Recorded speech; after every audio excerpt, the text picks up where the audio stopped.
Vonnie, this is the Stoxx 600 intraday chart, and it's similar sort of chart to this one. We were lower, but we've taken another leg down at the close. We're down by about 0.7%. I'll just press GRR, which is grouped rank returns. And as you can see, we're down for the third day in 4. That news just pushing it a little bit lower, but we were down anyway. All but 2 industry groups are lower on the day, Vonnie. The earnings season is underway. Pepsi today.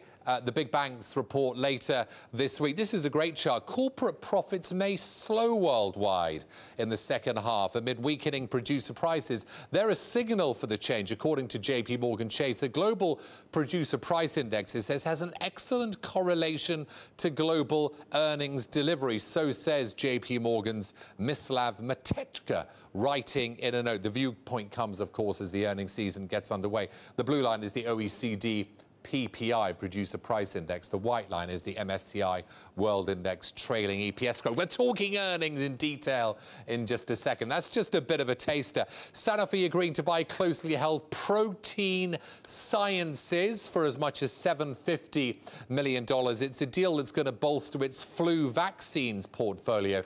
Sanofi, of course, is France's biggest drug maker. It gives Sanofi a vaccine called Flublok, which, unlike traditional shots, can be produced within weeks to adjust to mutations in the flu virus because it's not grown in eggs, giving the French company an advantage over its rivals, especially in a very aggressive strain. If a very aggressive strain were to emerge, shares down by 0.5% today. Just coming back to the big data point out of the UK today, we had retail sales rising in the second quarter, up by 2.1%, climbing the most since 2013, which might be a surprise to some, given some data which told the opposite story. But weather tempting shoppers, warm weather tempting shoppers. Consumers have so far been the driver of growth since the Brexit referendum last year. But as I said, this data bucks the recent trend. We had shop sales plunging in May, according to the Office for National Statistics. And we had a report yesterday by IHS and